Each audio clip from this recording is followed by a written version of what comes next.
up, Flatirons Church? Come on, stand to your feet. Whether you're in the room or watching online, come on, let's worship together as one church, as one family. Come on, put your hands together with us. Oh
You're the God of covenant and faithful promises. Time and time again, you have proven you do just what you said. Though the storms may come and the winds may blow, I'll remain steadfast and let my heart learn when you speak a word, it will come to pass. Great is your faithfulness to me. Great is your faithfulness to me. From the rising sun to the setting same, I will praise your name. How great is your faithfulness to me. Yeah. Great is your love. Great is your love for me. Faithful through it all. Faithful through it all. Come on, we sing. God from age to age, though the earth may pass away, your word remains the same, we believe. Your history can prove there's nothing you can't do. You're faithful and true. Though the storms may come and the winds may blow, I'll remain steadfast and let my heart learn when you speak a word, it will come to pass. Great is your faithfulness to me. How great is your faithfulness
Come on, we sing.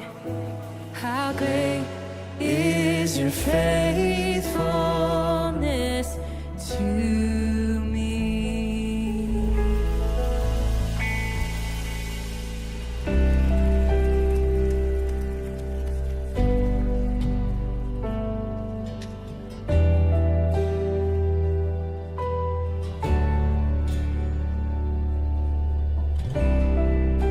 We've seen what you can do, oh God of wonders. Your power has no end.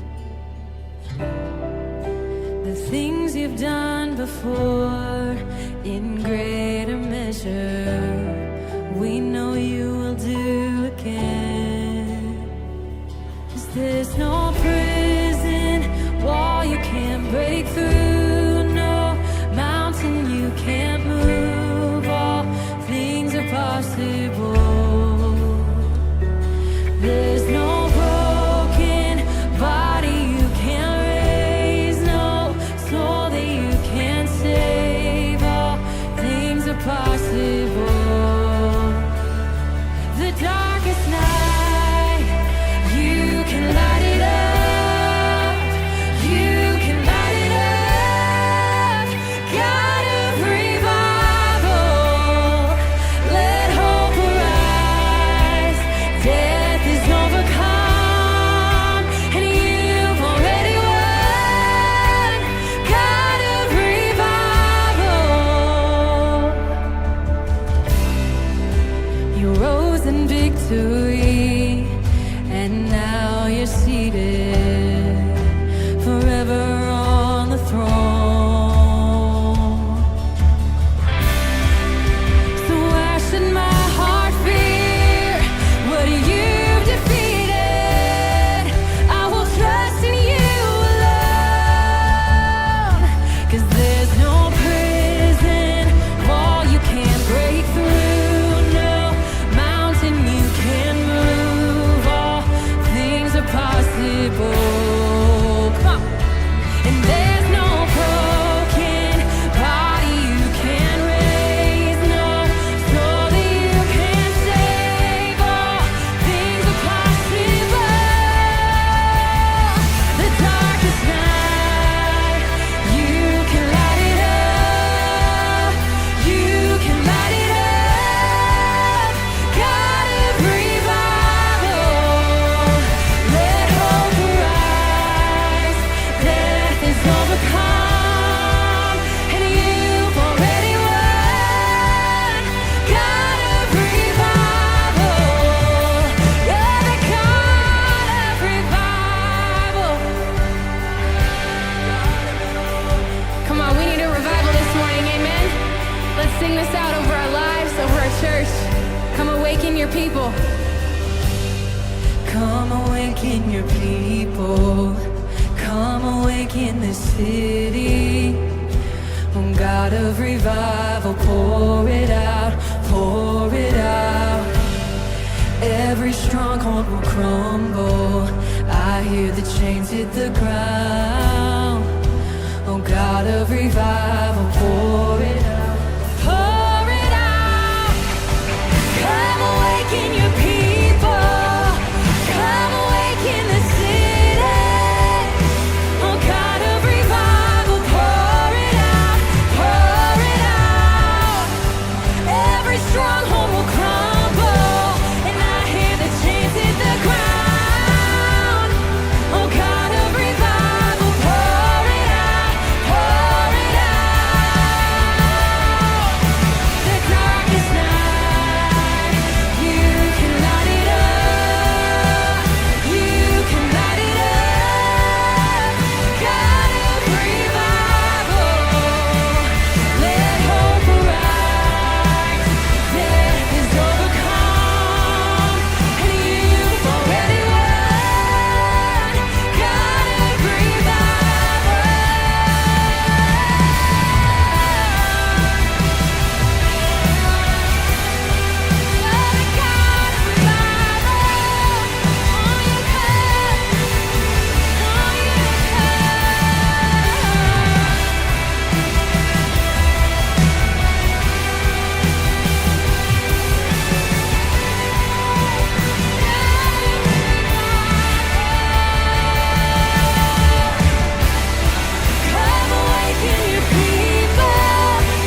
right, Flatirons, you sound good today.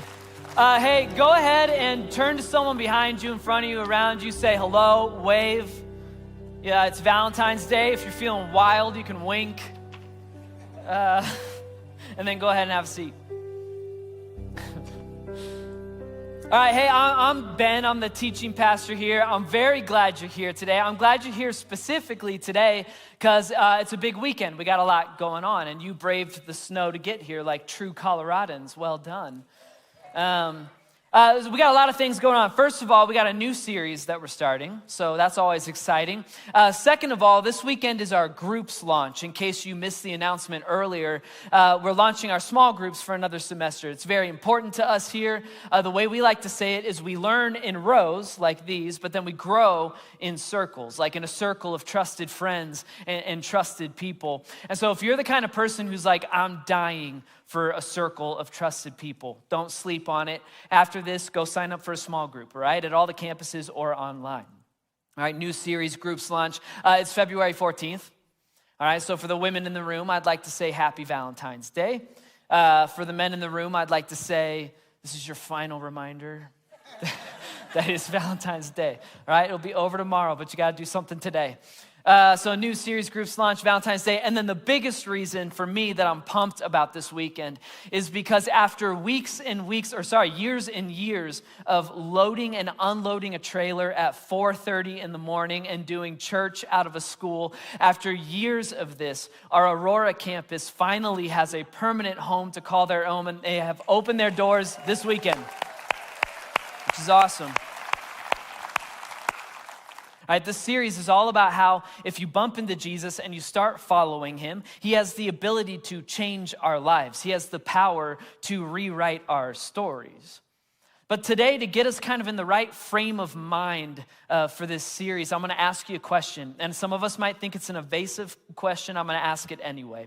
The question is this: your life is telling a story, but is it a compelling story? All right, your life is telling a story. You can't change that. The question is it going to be a compelling story? Compelling as in meaningful and purposeful and interesting, like a story worth sharing and a story worth telling, a story worth living. Here's what you should imagine. Imagine your funeral one day. All right, what are people going to say about you? What are people going to say about the way that you spent your time and your life? And what are people going to say about your character as they reminisce on your story? Is it going to be a compelling story? Or is it going to be one of those funerals? I think we've all been to like at least one of these where people just don't have anything to say. You know, and so they say stuff like, well, he could be a real pain in the butt, but that was just kind of his charm. You know, or they say something like, oh, she devoted her life to being like pretty okay at yoga at the rec center. Like they don't know what to say. Your life is telling a story. Is it going to be a compelling story? My guess is that when I ask that question, most of us are going like, ooh, I don't know. You know, maybe not. I bet that for most of us, if we're being really honest, we're not sure if our lives or our stories are compelling. Even for some of us, just thinking about it, it like gives us a pit in our stomach. Why? Well, it's because we're going, I don't know, like my life seems pretty mundane and repetitive, like it feels pretty meaningless or uneventful in the grand scheme of things. And so our stories feel like, you know, chapter 1, wake up, go to work, come home, eat dinner, watch TV, go to bed. Chapter 2, wake up, go to work, come home, eat dinner, watch TV, go to bed. Just over and over, like chapters 1 through 98 or however long we get to live, and then it's just like the end. Right? Routine and repetitive and mundane. We feel like we're not making an impact on the world. We feel like our stories are boring and unimportant. I now have entire rooms of people who are like, nice Valentine's Day talk, dude. Like, depressing. We won't stay in Bummerville for long, but my question is, if we feel like our stories are not compelling, what's up with that? Why do we think that? Because the truth is that Jesus created you, and Jesus does not create mundane stories or meaningless people. In fact, Jesus told us, he said, I have come that they may have life and have it to the full. Like I came to give you a full life, not a barely sufficient, barely enough, just go through the routine, just earn a paycheck kind of life, but instead an overflowing and meaningful and purposeful kind of life. He came to give us stories that are compelling. But we don't feel like that half the time. And so that's what this series is all about. We're going to tackle this idea of our lives being stories. Your life is telling a story, but is it a compelling story? And every single week, we're going to take a look at an aspect from Jesus' life that made for a great story, made for a great life. And then we're going to figure out how to implement that aspect into our own lives so that we too can have compelling and meaningful lives, so that we can have life and life to the full. And so let's get started today, and let's start where every good story starts. All right, because every good story starts with an author or a filmmaker, and they sit down at a computer, or I like to imagine they sit down at an old cabin with an old typewriter and an old pipe and an old dog and a glass of bourbon or whatever. Every good story starts with an author sitting down, and the author has, at the very least, one thing. At the very least, they have compelling vision. They have a picture in their minds. They have a picture of why their story is important and worth telling. It's not a picture of a boring story. It's a picture of an exciting, fresh, and compelling story. Put this to the test. Like, think of any of our culture's long-lasting stories, stories that have stood the test of time. Take Star Wars, for example.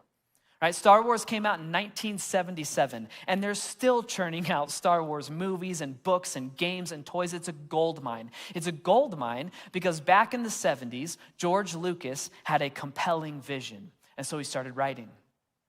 What did he write about? He wrote about ordinary people like Luke Skywalker doing extraordinary things with extraordinary characters like Chewbacca and C-3PO and the little green guy who doesn't know proper grammar. Right? It's ordinary people doing extraordinary things, all in order for good to triumph over evil in space. Like, that's a compelling vision. If George Lucas did not have compelling vision, and if instead he sat down and wrote a story about people living in space and they all kind of get along and it's utopia, and so they just kind of farm and hang out and have a good time, if that was his vision, we wouldn't be calling it Star Wars, it would be called Star Farmers, and it would have sucked. All right? What about Lord of the Rings? All right, Tolkien had a compelling vision, and so he started writing. What did he write about? Again, he wrote about ordinary people, like the small guy with hairy feet, doing extraordinary things with extraordinary characters, like the big baby with a comb over who's always talking about his precious. All right, it's ordinary people doing extraordinary things in order for good to triumph over evil, except not in space this time. This time it's in New Zealand or whatever. That's a compelling vision. But no one, I guarantee you, no one would be talking about Lord of the Rings today if Tolkien instead wrote a story about a little guy with hairy feet who didn't care about rings because jewelry wasn't his thing. And so he stayed home and no one stood up to fight and the world was destroyed by Voldemort or whatever, right? No one would talk about it. Can you tell yet that I have never read or watched a single Lord of the Rings? Right now, every homeschooled Christian shed a single tear in my direction. I can make that joke. I was homeschooled for 3 dark years. Anyway, you get it. Every good story begins with compelling vision. An author sits down. They may not know exactly how chapters 1 through 50 are going to play out or scenes 1 through 50, but they do have a picture in their minds of why their story is important and why it's unique and why it's worth telling. They have compelling vision.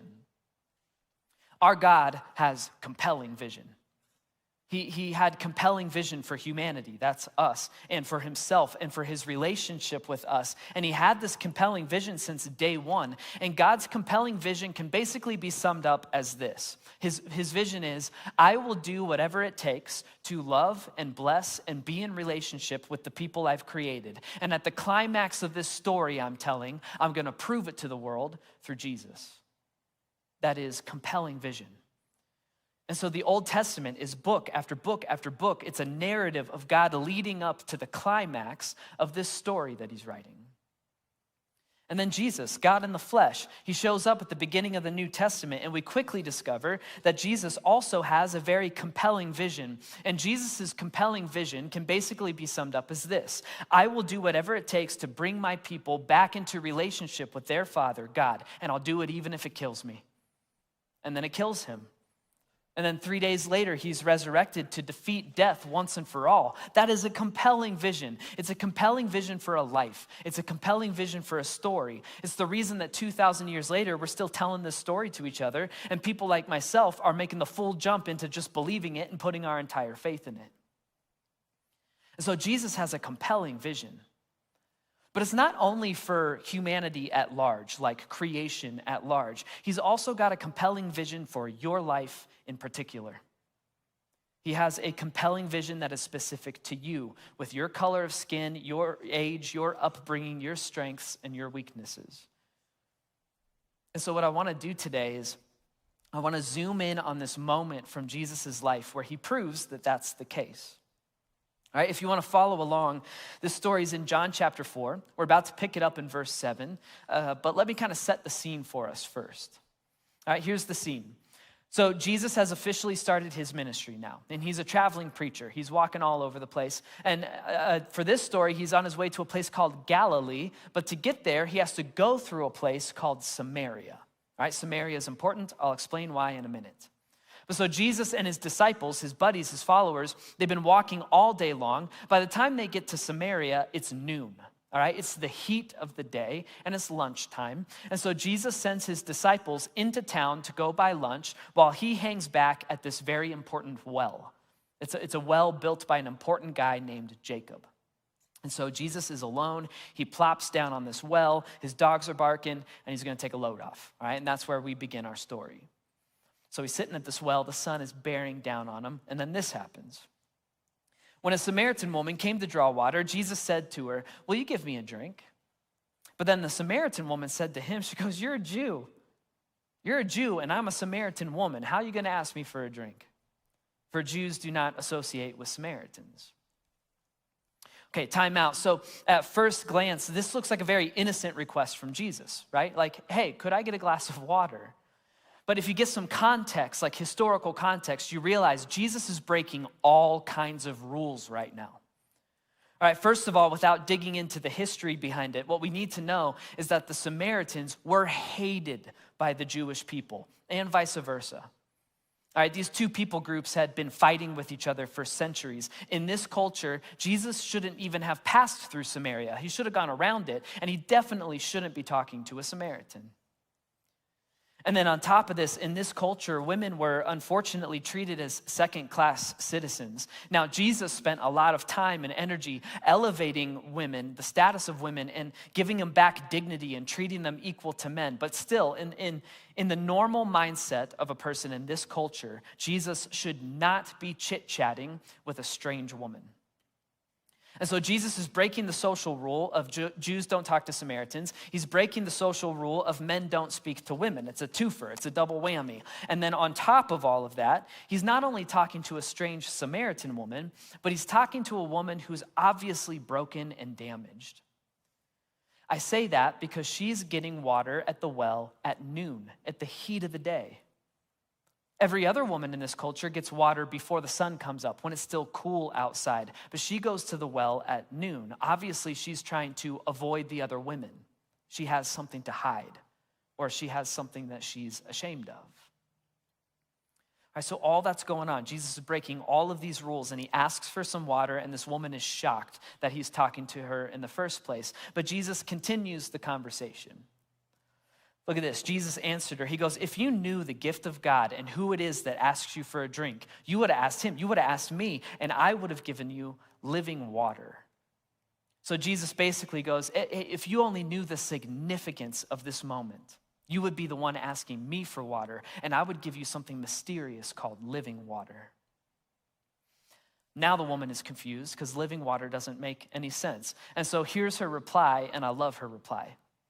"So, sir," the woman said, "you have nothing to draw with, and the well is very deep. So where are you going to get this living water?" And then she says, "Besides, are you greater than our father Jacob, who built this well? He gave us this well and drank from it himself, as did also his sons and his flocks and his herds." Here's why I love that, because what just happened is this woman gets saucy. She gets super sarcastic. Women, most of you have a natural gift. for being scathingly sarcastic when strange men ask to get a drink with you. I think that's a good gift that you have. It's a gift that this woman has too. And so she's being sarcastic. Basically what she says is, oh, okay, you're gonna give me some special, mysterious living water. Well, that's gonna be tough because you didn't bring a bucket and I'm not gonna get it for you, is what she says. And then she follows it and she goes, besides, do you think you're better than Jacob who built this well? Like, is this normal, unliving water not good enough for you? This is the equivalent, ladies, of you telling the guy at the bar to take a hike. I love it. Like, she just sarcastically told Jesus, the Son of God, to like buzz off. I love it. Her and I could be friends. But Jesus stays calm, all right? And look at this. Here's how he replies. Jesus answered. He says, everyone who drinks this water in Jacob's well will be thirsty again. But whoever drinks the water I give him will never thirst. Indeed, in fact, the water I give him will become in him a spring of water welling up to eternal life. That's all confusing language. But you and I, we have the benefit of being able to read all of Jesus' story so we can know that he talks about living water all the time, and it's always a metaphor. It's a metaphor for this abundant life, all right? This life and life to the full that we talked about at the beginning of this thing. And so he's basically telling this woman, he's going, listen, I can give you purpose. All right? I can give you a compelling vision. I can give you a compelling story. Now, this woman, of course, can't read the life of Jesus. She's living in the middle of it, so she doesn't understand the metaphor. She's just super confused, and so she ramps up the sarcasm. And the woman said back to Jesus, sir, give me this water so that I won't get thirsty and have to keep coming here to draw water. So she goes, yes, please, give me this magic water of yours. It sounds nice to never be thirsty again. But in the middle of her sarcasm, she accidentally gives Jesus an in to her personal life. Because she says, yeah, give me your magic water. Be nice to never be thirsty. And then at the end of that, she says, God knows your magic water would get me out of having to come to the well at noon. She gives him an in to her personal life, and Jesus leans in. He goes, yeah, let's talk about that. Look at this. He told her, he said, go call your husband and come back. And she goes, I don't have a husband. And then Jesus said to her, he goes, you're right when you say that you have no husband. The fact is you've had 5 husbands in the past. And then the man that you're with right now, he's not even your husband. What you've just said is quite true. And that sounds harsh at first. It's like, geez, Jesus, give this lady a break. But what he's actually doing is loving.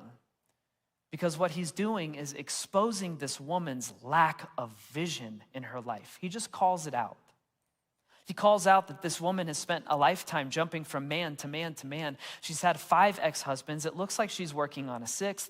In this society, divorced women were treated and viewed as damaged goods. And so she goes to the well at noon in the peak heat of the day, not because she wants to. She goes to the well at noon because she has to. She goes to the well at noon because she can't take the shame anymore. She's tired of being whispered about. She's tired of being stared at. She's tired of being judged by all the other perfect women with their perfect marriages that they keep posting about on their perfect Instagram feeds. She's sick of it. So she goes to the well at noon. And Jesus just lovingly exposed to this woman that she's bought into a lie. She's bought into some crappy vision for her life. Because at this moment, the vision for her story is, I am the kind of woman who has to go to the well at noon. People don't want to be around me. I don't want to be around people because I'm incapable of healthy relationships. This woman's vision for her story can be boiled down to simply, I'm the kind of person who's just always going to be thirsty. Like I'm destined to be perpetually, chronically thirsty for more out of my life, and I'm never going to get it. Jesus knew that, so he just calls it out. And he gently makes this woman aware of the fact that she has settled for a life that is anything but compelling. What happens is it actually disarms the woman, and she doesn't even get mad.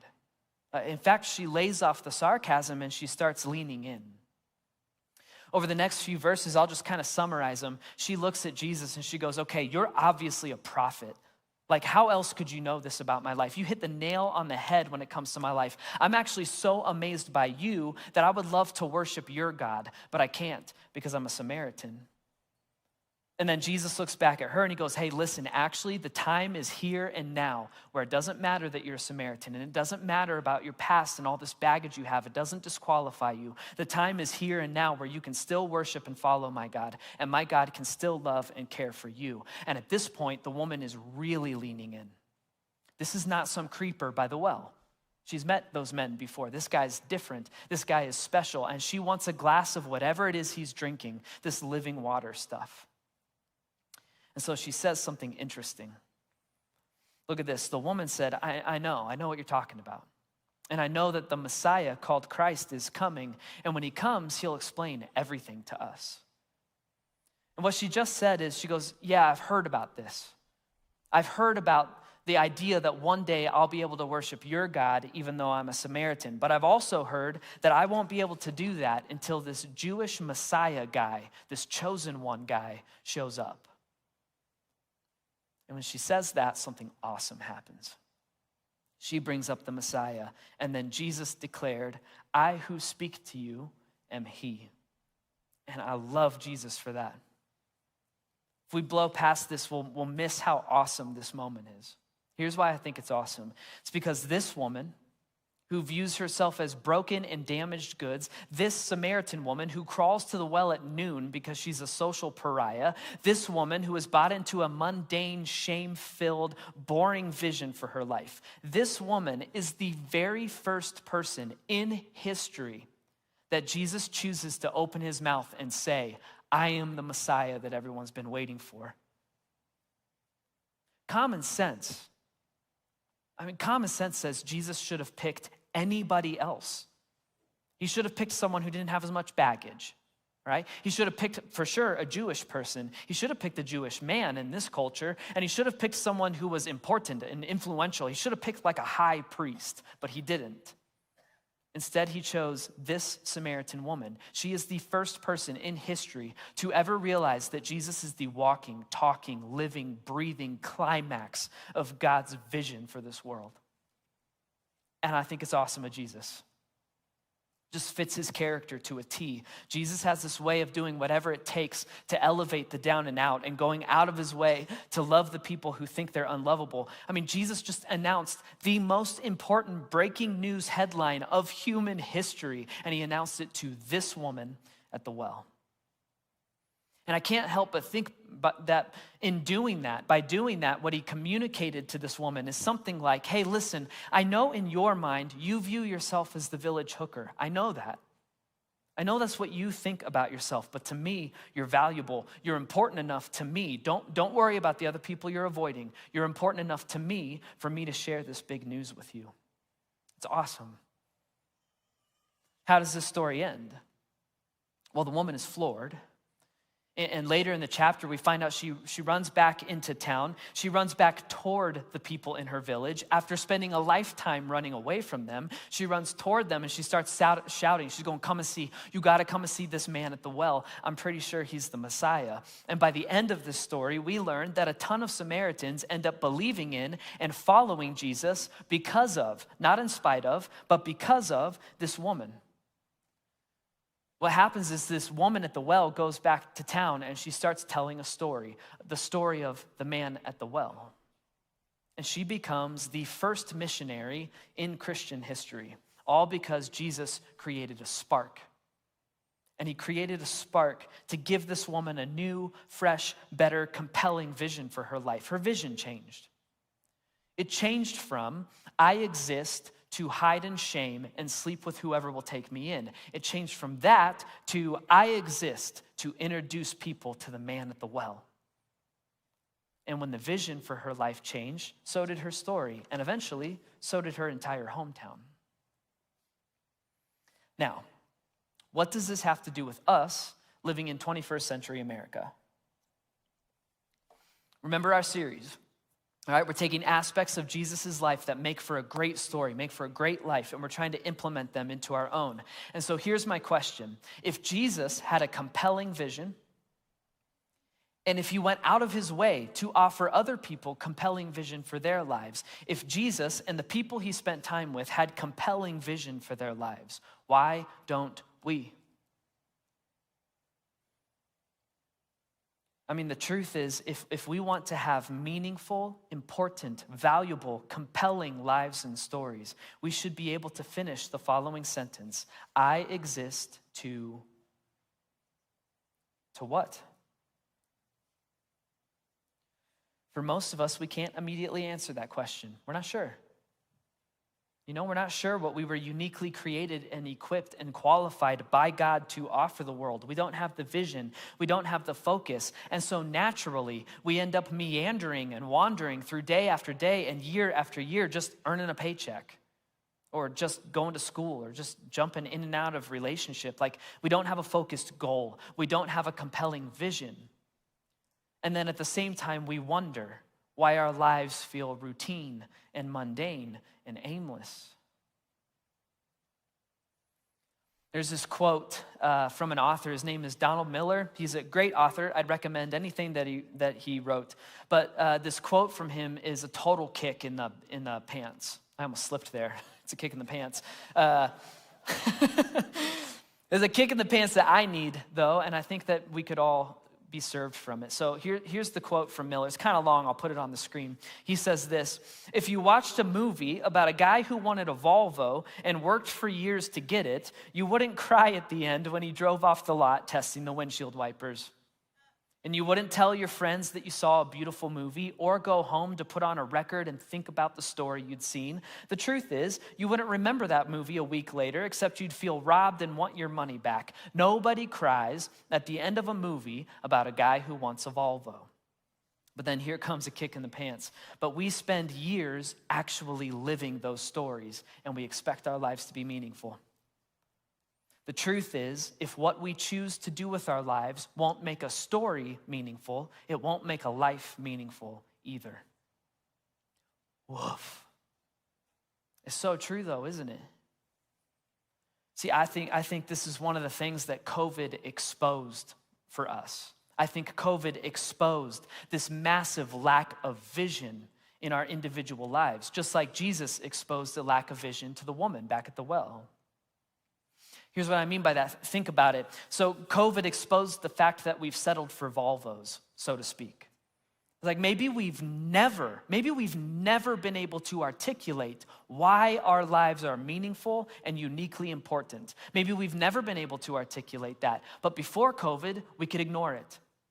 And we could ignore that lack of purpose and that lack of vision because we could distract ourselves, right? We went to concerts and restaurants and Broncos games and movies, you name it. But then suddenly all of those things disappeared. And you can really just go home or go to work. Some of us couldn't even go to work. And what happened is we're suddenly forced face to face with this glaring lack of vision in our lives. And whether it was conscious or not, we were left asking ourselves, surely I exist to do more than just work on the weekdays so that I can go to restaurants on the weekends. I exist for more than that, right? Some of us couldn't answer that though. We weren't sure because we haven't yet thought about or we weren't able to articulate a compelling vision for our lives. I exist to what? What do you exist for? If we have no answer to that question, or if we have a boring answer to that question, we can expect to live aimless, boring lives. And I know that there's not a single person listening to this who wants a life like that. And so what do? Well, that's what this series is about. And today I think we should take a page from Jesus' playbook. I promise you, he does not create boring stories. He does not create meaningless people. And so I think we should learn a lesson from the woman at the well. I think we should craft a compelling vision for our individual lives. Specifically, I want to throw out a way that we can do that. I want to throw out a challenge. It's something I've done. It's been helpful. The challenge is this. Write a vision statement for your life. I exist to what? Actually do it. Actually sit down and write it out. Put serious, intentional time and thought into crafting it. Jesus did not create purposeless people. And so why did he create you? You exist to what? The goal is to make it meaningful, of course. The goal is also to make it short and sweet and easy to memorize so that you can remind yourself of it constantly, so that you can bring focus and intentionality into the story that you're writing with your life. I am not exaggerating when I say that this is one of the more practically helpful things I've ever done. I wrote a vision statement for my life. I was encouraged to do that by a mentor of mine years and years and years ago. What's funny is that I actually wrote it before I even thought being a pastor or being a teacher would be on the radar for me. But I think it helped me get here. I'll share my vision statement with you so that you get an idea of like what I'm talking about. My personal vision statement is this: I exist to creatively communicate a constant God to a constantly changing culture. I wrote that like 8 years ago. And that little vision statement there for the last 8 years has helped bring focus to the story that I want to write with my life. I revisit it every single year to see if I want to change it. So far, I haven't wanted to change it. It's helpful, it's short, it's sweet, it's easy for me to memorize. It's brought my story purpose and importance and meaning. It's something that I can do at work, of course. I can also do it like with my friends or with Allie or with my kids. It's something that goes through my head when I'm thinking about how to treat a waiter at a restaurant. It's given me purpose and meaning. It's helped me to focus on the right things. It's helped me to eliminate the wrong things. It's helped in all areas of my life, for real. Like it's helped me get through seasons of deep depression. I've talked about that before. I walked through that. It's helped me get through it. Why? It's a reason to wake up in the morning. If you have depression, you get it. It's like, why am I awake this morning? Oh yeah, because I have to creatively communicate a constant God to a constantly changing culture. It's helped me get purpose and clarity to the boring, mundane parts of my life. You know, it's like tomorrow I got to go in and do all these credit card reports, and I hate anything and everything that has to do with math, but that's okay. Why? Because sometimes you just got to do boring stuff to keep your job, and I want to keep my job because at Flatirons I get to creatively communicate a constant God to a constantly changing culture. Sometimes my vision statement pops into my head and it reminds me not to let certain moments pass me by. Example of that is last summer, I'm fishing with my son, Micah. He's 5, and he caught a fish, and he reeled it in, and we're holding it, and we're looking at it, and then we're looking at this fish, and it's like, boom, in my mind. It's like, you exist to creatively communicate. It's just like my vision statement popped into my mind. And so instead of throwing the fish back, I just took a moment with Micah. And I was like, Micah, look at that fish. Isn't God awesome? And he's like, what do you mean? Why are you crazy? And I was like, he's just awesome. Like, God just made fish just to be cool. There's no reason for fish to be around other than just to be awesome. And he already made rivers and streams and oceans and lakes and ponds. And then after that, he was like, I want to make animals that call water home. And so he just like, poof, invented fish and invented gills. And then I'm talking with Mike and I'm like, what's crazy is that forever ago when God made fish, he knew that one day you and I would catch this fish and we would talk about how cool he is. And I think that makes God happy. And he was like, yeah, that is cool. And we had a good moment together. I think I would have let that moment pass me by if I didn't have this vision statement absolutely drilled into my brain. Side note, we might have had too long of a moment. Yeah. I threw that fish back and it just was like, whoop. I was like, let's go this way, son. Sometimes you got to break some eggs to make an omelet. Sometimes you got to kill some fish to teach your kids about God, right? I'm getting sidetracked. You get it. You get it. It's worth your time, all right? Take me up on this challenge. I'm just from personal experience, it's been so worth it. I'll also tell you that it's probably going to be difficult to apply anything else that we learn throughout the series if you don't first take me up on this challenge. Write a vision statement for your life. I exist to what? No one can do this for you. You got to write this bad boy yourself, but it has the potential to reshape and rewrite your story. For example, for the moms in the room, you don't exist to make sandwiches. All right? It feels that way a lot of the time. Allie says that all the time. You don't exist to make sandwiches. You don't exist to be a toddler chauffeur. You don't exist to just keep these little people alive for 18 years. Don't get me wrong. Part of the job is you got to make sandwiches and carpool and occasionally do the Heimlich, right? That's just part of being a mom, right? But for the sake of your kids and for the sake of your own sanity, create a compelling vision for your life. Instead, tell yourself, I exist to carefully shape hearts and souls, or I exist to love unconditionally, or I exist to champion other people. I don't know what your vision statement might be. You have to write it yourself. But don't those sound more compelling than just, I exist to be a short order cook for these insane people in my home, right? Think bigger than sandwiches. Some of us are going like, I don't know, dude, like I own a small business, so I exist to make money. No, think bigger. Your business is creating goods and a service for people who need it. Your business is providing paychecks for the people who work for you. Think bigger than success or money. I exist to provide for the people entrusted to me. Others of us are going like, this is a moot point for me. Like I retired a few years ago. I'm just kind of in cruise control. I exist to ride out my twilight years. No, again, for the sake of your sanity, create a compelling vision for your retirement. People my age, I'm in my 30s. I'm 35. I look 18, but I'm 35. Right? It's a Benjamin Button situation. Just ignore it. I'm off track today. People like me, I'm in my 30s, people in their 40s, people in their 20s, like, we need you. Please speak up. I would like to learn from the mistakes you've made. I would like to learn from the things you did right. I would like to learn from your hard-earned wisdom. We're flying blind out here. I exist to coach and encourage a younger generation. Maybe you got grandkids who live close. I exist to gift my newfound time to my family. Write a vision statement for your life. It's so helpful. And then this week, once you've got it figured out, you've done the work, you've written it down, jump on Flatiron social media and share it with us, all right? Just hashtag storyline vision so that you can share them with us, so that we can learn from each other. This will also help any of us in the room who are like, yeah, this isn't my cup of tea, I'm not good at this. Well, you can get on social media and look at other people's vision statements, and maybe it'll get your mind turning. But again, only you can do this for yourself. I'm telling you, though, it's worth it. Write a vision statement for your life. I exist to finish the sentence, make it short and sweet and easy to memorize, and make it compelling and meaningful so that it guides you toward a compelling and meaningful life. The truth is that you and I cannot go back and rewrite the chapters that have already been written into our book. The past is in the past. It's too late to change it.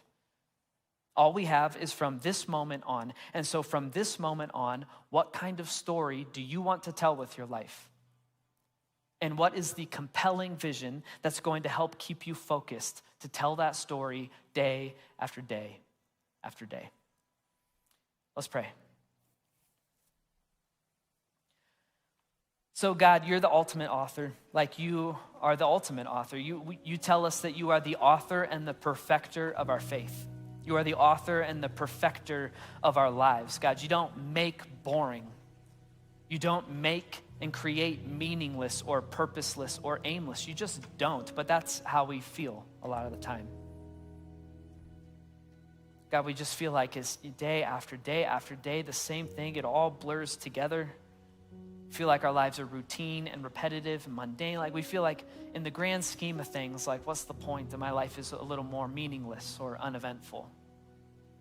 It's just not true though. You're the author of our lives. You have this story written out for us. All we got to do is lean into you and watch it happen. God, I'm praying that over the course of this series, you help us to see how beautiful you are. You help us to see that you've given us each uniquely important stories to live out with our lives. God, this week I'm asking for a little creativity in our minds. Help us to write a vision statement to give us focus and intentionality as we learn more about you throughout this series. God, for the people in the room who are struggling with this, they're like, I'm not really good at this kind of stuff. God, would you give them an extra dose of creativity, an extra dose of vision? And then God, especially for the people in this room or listening online, God, the people who are going, yeah, the chapter's already written into my book. It's a novel and it's not good. God, I hope that you remind them there's nothing but forgiveness in you. There's nothing but deliverance in you. There's nothing but redemption in you. And you can rewrite their story from this moment on. God, you are good, and I know that you'll do that because of your son, Jesus, the ultimate author and perfecter of our faith. And it's in his holy name that I pray right now. Amen.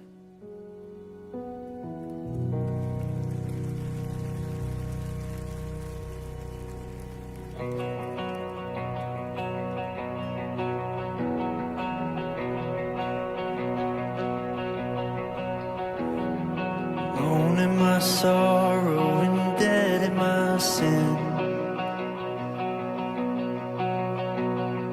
Lost without hope and no place to begin. Your love made a way to let mercy come in. When death was arrested and my life began. Ash was redeemed, only beauty remains. My orphan heart was given a name. My morning grew quiet, my feet rose to dance. When death was arrested and my life began. Come on, every voice. Oh, your grace so free washes over me. You have made me new, now life begins with you. Released from my chains, I'm a prisoner no more. My shame was a ransom he faithfully bore. He canceled my debt and he called me his friend. Oh, when death was arrested, my life began. Oh, your grace so free washes over me. You have made me new, now life begins with you. It's your endless love pouring down on us. You have made us new, now life begins with you. It begins with you. Our Savior displayed on a criminal's cross. Darkness rejoiced as though heaven had lost.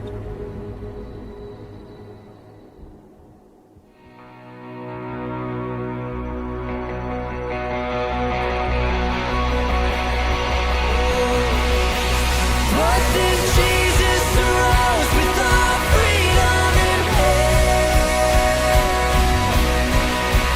That's when death was arrested and my life began. That's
It's always great worshiping with you guys. Don't forget, stop and check out the groups on your way out. Prayer team down front, buckets in the back.